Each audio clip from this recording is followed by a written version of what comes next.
What if you could learn from physical product entrepreneurs that have risen up from the trenches to dominating their market by creating successful physical product brands? Well, this podcast is hosted by me, Kunle Campbell, and it's about breaking the mold to becoming a smarter, savvier, and better product entrepreneur. You discover how to take physical products from concept through launch and to scaling up from physical product entrepreneurs who've taken their revolutionary ideas to 1 million, 10 million, and 50 million plus in revenue businesses. You'll also join me on my journey to build $1 million physical product brand business in a year, where we both will learn about crowdfunding, selling to retail chains, launching through marketplaces like Amazon, strategic partnerships, publicity, celebrity endorsements, and selling direct to consumers. So if you're creating or building a brand in the consumer packaged goods space, in fashion and apparel, business products, or any physical product niche, listen in because we have you covered. Join the fast track to physical product business success. This is the Physical Product Business Podcast. I'm Kunle Campbell. Let's get rolling. Hi guys, Kunle Campbell here. Physical Product Business Podcast, part of the 2X e-commerce podcast. And welcome to today's show. I'm super excited. I'm really excited with our guest today because he is working with a celebrity on a physical product. So he's getting a celebrity endorsement, actually a celebrity branded product, to the market. It's none other than Dennis Rodman. Dennis Rodman is not my guest, but he's doing Dennis Rodman's vodka, which is badass vodka, I believe. I'll introduce him so he can tell you more. His name is Andreas. Andreas, welcome to the show. Hey, thank you very much for having me. I'm excited to be here. Fantastic. Okay, so Andreas, you're doing a super exciting thing. You're working on Dennis Rodman's badass vodka brand. Could you take a minute or so to introduce yourself and give us a bit of an evolution of how you got here? Yeah, sure. My background really is in real estate. I'm a real estate developer. I've done a couple of projects, condo projects, and small communities, especially in the Caribbean. And I also work with large European investors that are putting their money here in the U.S. And through that, I got to know a number of high net worth individuals, and a number of them happen to be athletes and celebrities or whatever you want to call them. And Dennis became, both Dennis and his agent became good friends of mine.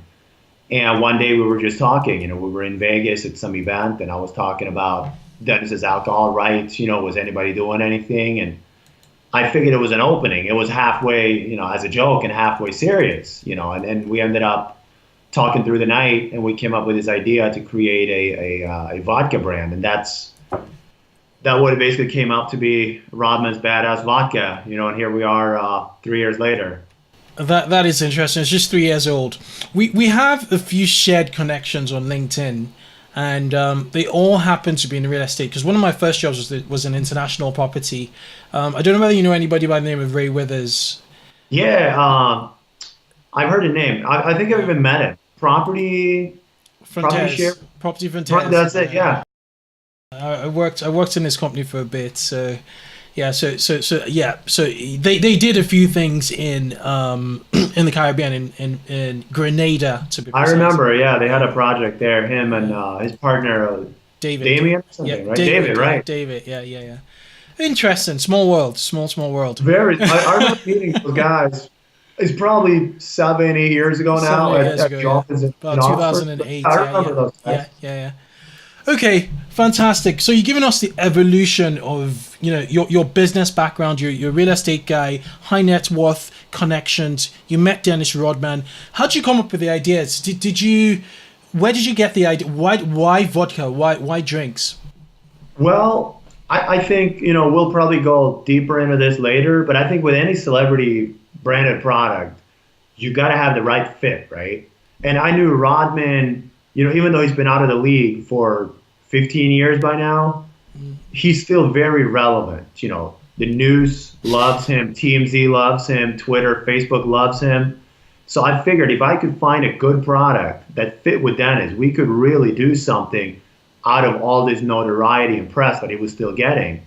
So I started looking at, what really works with Dennis. I mean, what is he synonymous with? And nothing was better than partying. And, we didn't want to do a nightclub. Dennis tried that before here in California. I used to have a nightclub, and it's a different kind of business. So we thought, hey, how about some kind of spirits brand? So we looked at, where were the opportunities, and vodka was kind of the standout because it's a product that, compared to whiskey and beer and all the other ones, it has a relatively low barrier of entry. Like if you want to go into liquor, vodka is probably the easiest one. Yeah. Plus at the time, and still is today, like it's probably the fastest growing category in the U.S.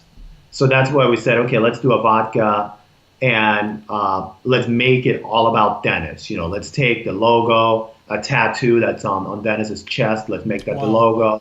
The inscription at the back. Let's have Dennis write that himself. All about how you always should love your character and be who you want to be. I mean, everything that is Rodman. Yeah.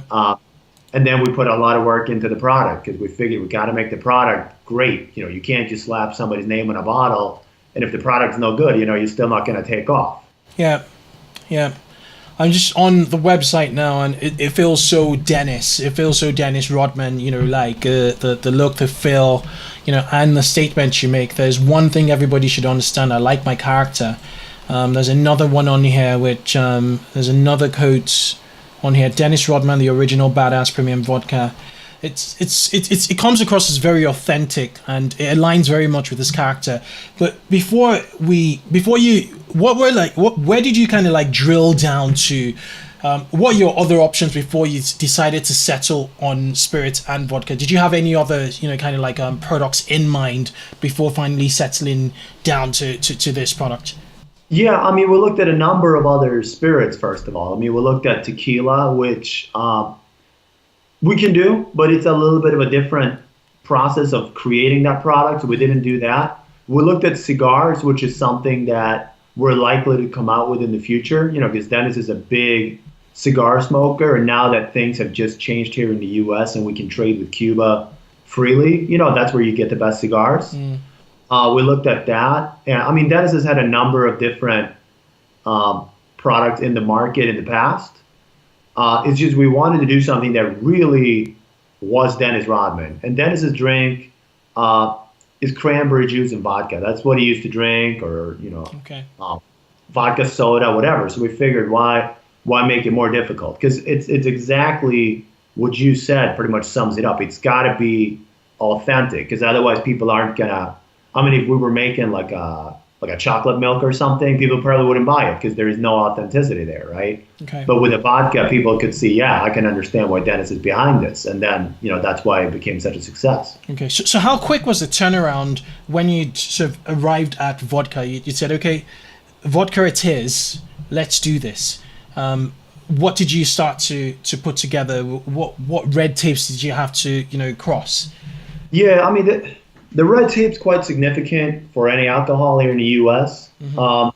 So our initial stage was, okay, we're gonna do a vodka. Let's come up with a couple different names, couple different designs, a few different ideas for what we want the product to represent, to look like, and all of those things. That was the first step, doing that.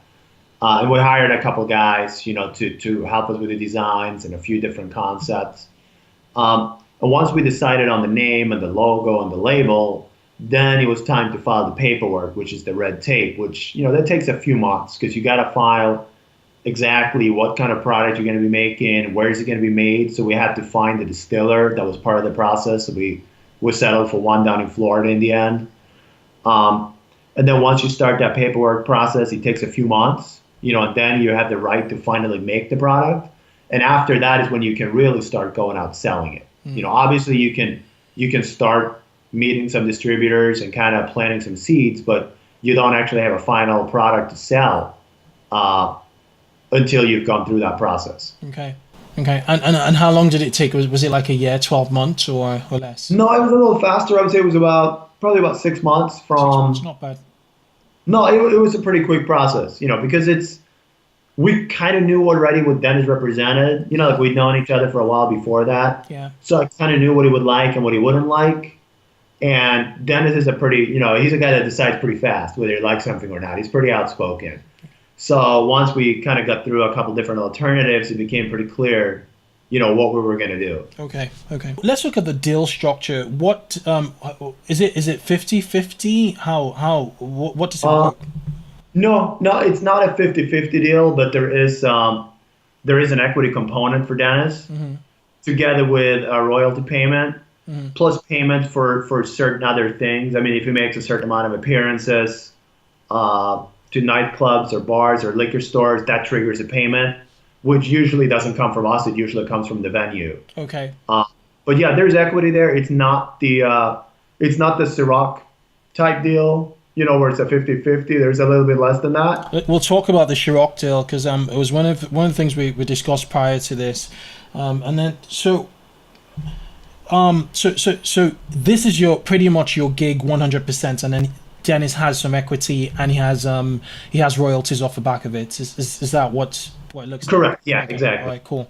So you're taking all the risk, really. Okay. And then Dennis. Yeah, I took all the risk as far as the financing. Okay. And then bringing the product to market. I ran it myself day to day the whole time. I mean, we've had a team and a couple of different teams come and go. As with any startup, you got to find the right mix. Yeah. What does your team look like now?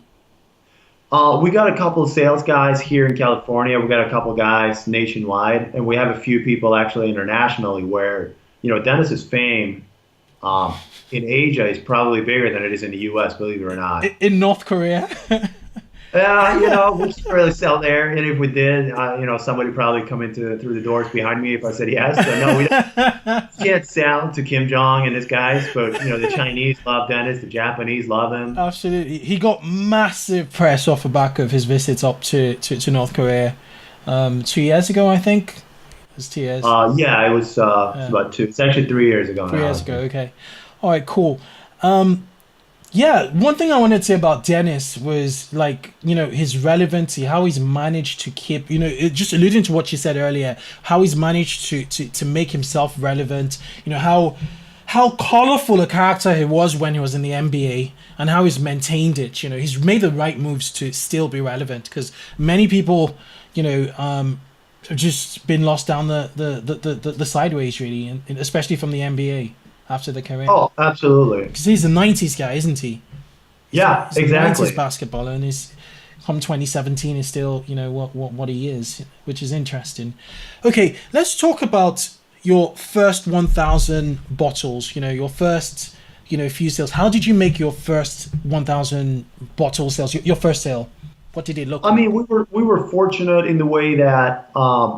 We launched this right as Dennis was starting his Korea trips. It was before he did the last one, which kind of, it caused a lot of adversity both for him and for us. No doubt the press was very hard on him, and I think sometimes, unfairly so. In some, some of the things that played out, wasn't really within Dennis's control. But we launched this before all that stuff happened. We launched it, I think, after his first or maybe second trip. Okay. When people still kind of thought, hey, this is great, this is really cool and fun. So we had him, in the press constantly for that. He was on The Apprentice, the Celebrity Apprentice with it was the last one I think that Donald Trump did. So he was on there. So he was very, very relevant at the time. So it wasn't too difficult for us to create a buzz with distributors and retailers right out the gate. So the first few sales, we didn't actually struggle to make those. And I think in the spirit sector, that's quite common. The initial sales, that's one thing. It's getting the repeat business. That's the challenge. Yeah, as with every business, really. I mean, so is the space as snobbish as snobbish as the wine industry? Where taste matters, brand matters, history, story matters, or, do vodka drinkers in a bar just want to get drunk, basically? Well, what's perception? You're closer to the truth with the second statement. I mean, wine and whiskey and tequila, I mean, it's all about the flavor and how you create it and how long it's been stored. Vodka, it's more about the branding and the image, right? I mean, it's funny because, you can find people that say, hey, I'm a Grey Goose guy, I'm a Ciroc guy, I don't drink anything else. And you give them a blind taste test, and about like 20% of them will get it right. And that's the truth. I mean, our vodka is great quality. It really is. But you never, like in the vodka sector, you don't really compete on quality. I mean, look at Ciroc, what they've done in creating kind of like a premium market for themselves. It's all based off the image. I mean, it's not like, I mean, personally, I don't think their vodka tastes any better than any other ones, right? Mm-hmm. So that's a little bit different there. So you sell more when you go to a distributor. At least here in the United States, we can't sell to the stores. We have to sell to a distributor that sells to the retailer that sells to the consumer. Yeah, and they have to get feedback, I suppose. It's all about basically convincing the distributor that you're worth a shot. Right. Then they have to sell it to the stores, even though, of course, we play a part in that in terms of marketing and all these things. So who calls the shots from the distributor to the stores? Do the buyers at the stores make the order, or do the distributors shove it down their necks? It's a mix. I mean, of course, if the distributor sees a product and they like it and the math is good for them, like their purchase price is good and they can make a decent margin on it, then yeah, of course they'll promote it. Mm-hmm. Most states in the U.S., I mean, they're not supposed to like favor one brand over another or whatever promotions like that. But of course they have their brands that they like. But for the most part, the buyer at the store, they'll constantly find out from the distributor what's the new product, what do you have going on. And for us as a brand owner, even though we can't sell directly, we can have our sales team. Let's say when we launched in Illinois, we had our sales team call the liquor stores and say, hey, this product is available with this distributor. Would you please buy it? And then you try to create the demand that way. So it's not illegal for us to push the product. Yeah. We just can't physically sell it. Okay. What does it look like when you're selling to establishments, to pubs, bars, and hotels, to the hospitality industry? How does it work? Do you still have to go through distributors, or do you work directly with the buyers out there? It's the same thing. It all goes through the distributor. Okay. So a little bit depending on who the distributor is and what the market is. Like every market's a little bit different. But if we have a specific area where we want to get into the nightclubs, we might go out there, might even bring Dennis on like a Friday night, Saturday night, and go visit a few clubs and just tell them, like, hey, if you buy some product, we're going to bring in Dennis, we'll have a nice party. Nightclubs and bars actually is a very small percentage of the business, like say 85, almost 90% of the business is in liquor stores. Just because if you go to a nightclub, unless you really have an established brand, they might buy one case of 6 bottles or, even 2 bottles or whatever they can do legally as their minimum. But you go to a liquor store and they have high hopes for you and the pricing is right, they could buy 100, 200 cases right out the gate. So it's a big difference. You need to be in the hotter nightclubs, whatever your target audience is. I mean, if I want to sell it to young 21-year-olds that make a certain amount of money and live in a certain area, I try to get into a certain club in West Hollywood or down here in Orange County or downtown LA. I mean, for us, we initially went after like the urban kind of sports market. So we did a lot of stuff in LA, even like South LA, where a lot of companies wouldn't go. Mm-hmm. Like we went there because we knew they would embrace Rodman. We went to Detroit, which is a market where a lot of people don't go there. So you gotta figure out who you want to get to, because being in the nightclub and being seen behind the bar, that helps you build some awareness, but it doesn't really drive profits of the company. It doesn't push the needle. Yeah, because a lot of the clubs, if you want to get in there with a big order and you want to be on the menus and everything, they'll often ask you, like, hey, are you interested in sponsoring some event or club night or what have you, right? Which does absolutely nothing for you. Put your logo on a piece of paper or something. So being in the clubs is often almost a loss-making thing, or at the very, you'll make a little bit of money, but for the effort, to go and see an account 2-3 times to sell a case of vodka and get $80. I mean, it's not great economics. Right, makes You really sense. only do that for branding. Okay, that makes a lot of sense. Right. So how involved is Dennis Rodman now in the promotion? Is he every week, once a month? What does it Yeah, look like? I mean, Dennis Rodman is a walking billboard. He stands out. He certainly is a guy that always draws attention to himself. I mean, I travel with Dennis, and we're in the airport, we're in the hotels, we're in the bars. We're never alone, not for 10 seconds. And I work with guys from the NHL, the NFL, the NBA. I mean, they all have a certain appeal to their fans, but not to the extent that Dennis does.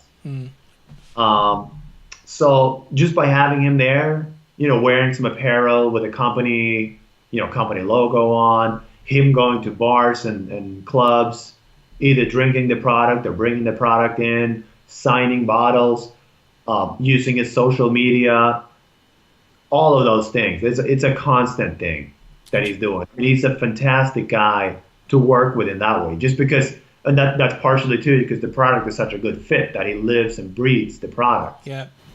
People get excited about it in the consumer side. What about distributors? Do they get excited? Because you mentioned earlier that people were quite that initially it was very easy to sell Dennis because he was very relevant in the news. Was that kind of like a peak, or have you maintained a certain consistency? Do distributors from a business side, because they're quite business savvy people, get excited about selling and stocking Dennis the badass vodka? Oh, well, they do with our vodka. They do. I mean, we won a couple of awards. We won a gold medal at the San Diego Spirits Awards. We won one up in Calgary in Canada. So they know that the flavor is good enough, and we have great references from stores that say, yeah, my clients love this. The taste's great. They love the price. Do they get excited in general about celebrity products? That's an interesting question, because it really depends, because a lot of them are jaded. Because when we came out, we were saying, hey, we're the first athlete endorsed vodka, and this is going to be, it's going to be great. But if you walk into any liquor store now and you look at the vodkas that are in there, and then you search, who's behind this, almost every spirits brand now tries to put like a rapper or some kind of celebrity somehow as their spokesperson. So it doesn't necessarily mean a whole lot. And the distributors knows that. So we have to present them with, like, number one, the product's good enough as it is. Number two, here's how we're going to promote it, from a grassroots level up to like a bigger national level. If they don't see that, I don't think they really care who the spokesperson is. So you treat it like a real like a real spirits business, really, and you have to. I mean, having Dennis there is a fantastic addition, and it does open a lot of doors. It does, because it's a conversation starter. Hey, we got Dennis Rodman's badass vodka. People go, oh, okay, well, I'm a Bulls fan, I'm a Pistons fan, or what's he doing? Is he in North Korea? Good or bad, it always starts a conversation. While if I was just somebody else, they might not even answer the phone. They're like, oh, you're another vodka. Hey, good for you. It's 10,000 of you out there. True. So true. Okay, let's talk about the landscape, the wider landscape of the market, your competitors. Ciroc, to be specific. I think 50 Cent has another one, has a... FN Vodka? FN Vodka, yes. Are there any other... What does the landscape look like, taking those two brands? And if you have any others, that come to mind, what does it look like, and how does it play out in the market at the moment, especially in the US? I would say ultra competitive. It's you got basically a couple different segments. I mean, first you have the really, really low end stuff. That will be like below $10 a bottle, which to compete there, you got to manufacture everything really cheap, and you save money wherever you can. What is your price point? We're $19.99.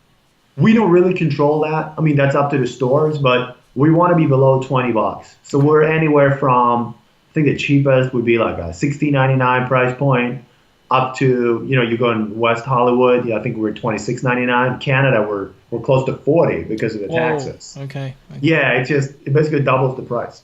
Okay. With the taxes up there. the super. I mean, we wanted to be below $20 because we felt like there was a market for a premium product just below the $20 price point. And we found a niche there. But like you said, there's FN Vodka, there's Ciroc, Grey Goose, Belvedere, Stoli, Absolute, New Amsterdam. I mean, And they're all endorsed by celebrities, all the brands you mentioned. yeah, I mean, I think they all have celebrity attachments in one way or another. Okay. Like they may not have. I mean, I don't think anybody has what we have with Rodman, except for maybe Ciroc with P Diddy. I mean, I think they have a very tight. What's their deal? I mean, Ciroc was basically a failing brand that was about to, be discontinued. But they brought in P. Diddy and basically made him, initially he was like a spokesperson, but I think he had a lot of input and strategy and everything else because he's a very successful entrepreneur. And as far as I understand it, it was a 50-50 split of the profits. So, I mean, yeah, he's made a lot of money. He's made a lot of money out of that deal, but he helped to revive what was basically almost a dead brand. He's got DJ Khaled in the mix now, and there's another sort of guy, Rick Ross. He does some champagne or. Yeah, he does. Yeah, you're right. He went into this I think Pitbull. Belarus. That's Belarus or Belarus. It's called Belarus. Right. Yeah, you see, like these, I can't even keep on top of all these things. I mean, there's a new one coming out all the time. Well, okay. So, what's the price point of the other two, the Ciroc and the other premium celebrity attached, vodkas? Are they above 20? Yeah, most of them are above 20. I mean, they can go on a special and go below, but a lot of them are like mid 20s, maybe even 30s. And then, of course, once you go into a club or whatever, that all changes. Then a bottle is, $300-400 anyway. Yeah, so then it doesn't really matter anymore. Yeah. But, we always try to be a little bit below our competitors and also below 20. Initially, actually, we were $21.99. But I think there's it's like a psychological barrier that once you go above 20, people don't like, you'd rather be at $19.99 and just move more volume. Yeah. I agree. Okay. So, what advice would you give to listeners looking to hook up celebrities to products they think is the perfect match? There has to be that match, as you alluded to earlier. So, what advice would you give to listeners? Well, first of all, like you said, make sure the product is a good fit. Sometimes I think companies, they go out and they just want to get a celebrity attached to the product, even though there isn't necessarily a natural fit. And then it really isn't going to do anything for you. And then the other thing, I mean, I consult for companies that want to do kind of what I've done, because I work not just with Rodman, but with other athletes too on different aspects of their branding and trying to attract, corporate clients and whatnot. And one thing often is, the entrepreneurs don't always think, what do they really want to get out of this? I mean, are you expecting to bring in a celebrity to really build the brand for you? Or do you want him to make a couple of appearances? Do you want him to do social media? Or are you looking at like a TV commercial? Sometimes he's not really clear. I mean, people say, take Rodman, for example. People will reach out and say, would Rodman get involved with whatever? And I asked them, well, it depends, what exactly are you looking to get out of it? And second of all, you gotta try to use somebody that's experienced negotiating these things, or at least try to learn how it works, so that you don't give up too much, but you make a deal that makes sense for you and also for whatever athlete or celebrity that you're trying to bring in, because there's a number of different ways you can do that. Okay. What would be like your box standard approach to equity and structuring a deal, a celebrity deal, a celebrity branded deal? I mean, if we're talking about a regular entrepreneur, we're not talking like a big blue chip company trying to do something, but we're talking about a regular entrepreneur trying to set up a brand, like I did with the vodka. Usually there's an equity component to it. there almost has to be to keep the celebrity involved. There will be, with that usually comes a certain right to profit. I mean, if you have 10%, equity, you get 10% of the profits for every year or whatever. Usually there's an upfront payment, like a licensing fee that could really be anything, depending on how big the celebrity is and how big of a license you're asking for. I mean, are you asking for all of the rights to all of the spirits for 10 years? Or are you looking for, hey, I want to make one tequila, one line for 2 years? That's gonna affect how much money is gonna. What would you do? Would you do it for 10 years, or should entrepreneurs aim for much longer terms or shorter terms? Well, yeah, I mean, it depends a little bit on what they want to get out of it, but you always, in my mind, want to have the option of tying down the person indefinitely. Because otherwise, what if you do something is really successful? Let's say for us, we only tied Dennis down for 3 years. And now 3 years down the line, when we're doing really well, if he could walk away and go and sign a deal with Bacardi and they would start a new line and I would get nothing, I mean, you don't want to put yourself in that situation. You don't. Yeah. So you want to try to tie them down. I mean, usually there will be an upfront payment and then an annual, for the way we structured our deal, and I have no problem disclosing that, is there's an annual payment, but there's a minimum payment every year, but that's offset against the royalties. Is that 7 figures or 6 figures? It is in the mid sixes. Okay. So he gets a salary regardless of. So he mitigates his risk. He still gets paid regardless of how well you're doing sales wise. You still need to develop the profits to keep the company afloat. You still give him a profit share, and he still gets that flat out license fee. Yeah, exactly. Like the license, he has a royalty on all of our sales. Okay. And if that doesn't amount to a certain amount of dollars at the end of the year, we have to top it up as a company to make a certain amount of money for the athlete. Okay. But so far that hasn't happened, and not every deal works that way, but often there's, for an ongoing use of their license, which is essentially what you're doing, you're licensing their name. Usually it would be annual payments in form of royalties or just a licensing fee, depending on how you set it up. Got it.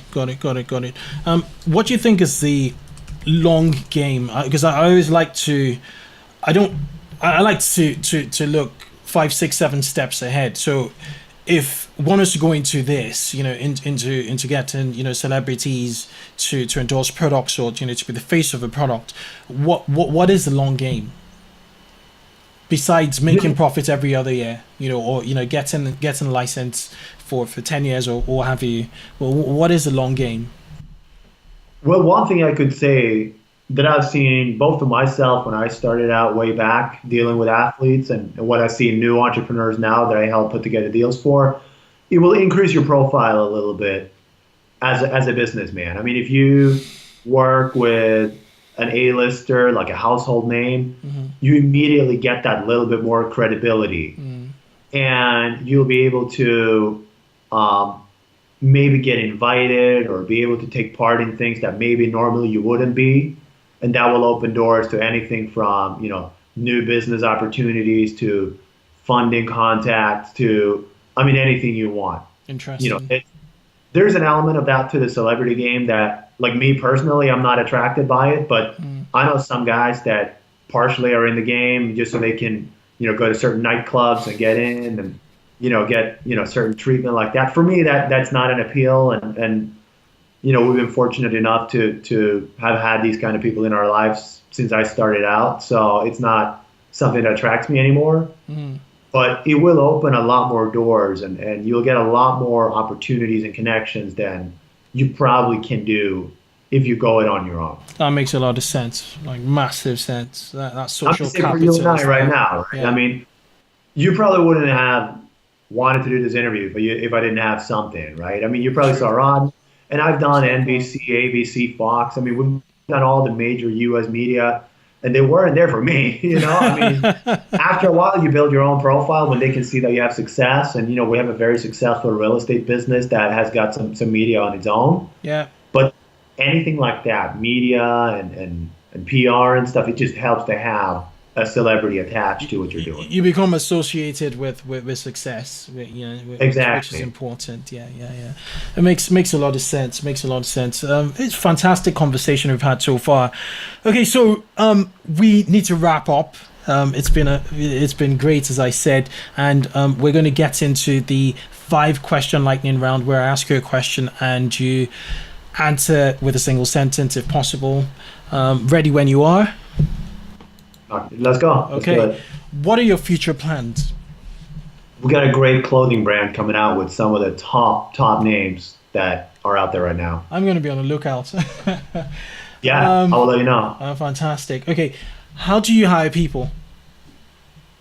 Gut feeling. Gut feeling. Okay. All right. Good. What are your 3 indispensable tools for managing your business? Manage time, manage costs, and manage your people. Fantastic. Okay. What's been your best mistake to date? By that I mean a setback that's giving you the biggest feedback. Not making it through high school and deciding not to go back. Wow. Nice. Yeah, right. That's great. That's great. That's great. If you could choose, and getting into real estate after, if you could choose a single book or resource that's changed or made the highest impact in the way you view building your business and growth, what would it be? A book or a resource? Wow. Now you actually caught me a little off guard. I am not a big reader. I like to read leadership books. Mm-hmm. One I read recently was The Shoe King by Phil Knight, the founder of Nike. Nike. Yeah. Yeah, it has a couple of good parts in there, where he gets involved with celebrities and kind of what it did for him. It doesn't tell the full story, but that one is pretty good. Okay. Yeah, and it's quite relevant to what you do. Exactly, yeah. Yeah. All right, Andreas. It's been a fantastic, last 14 minutes, 35 for 14 minutes. Just one last question. If our guest wanted to get in touch with you to help them out, what's the best way to get in touch with you? Well, they can go. My website is andreasbjohansson.com. That's Okay. my personal site. Okay. My contact details are on there. Okay. LinkedIn, too, by all means. Okay. If you could put a link up or something there, and Definitely, we'll do. Fantastic. It's been an absolute pleasure having you on the show, and I'm very sure we're going to get lots of feedback and questions coming through. All the very best, and hopefully this will not be the last time I'll catch up with you. I hope I get to come back on again. Thank you very much. Okay, fantastic. See you. Bye. Thank you very much. Bye.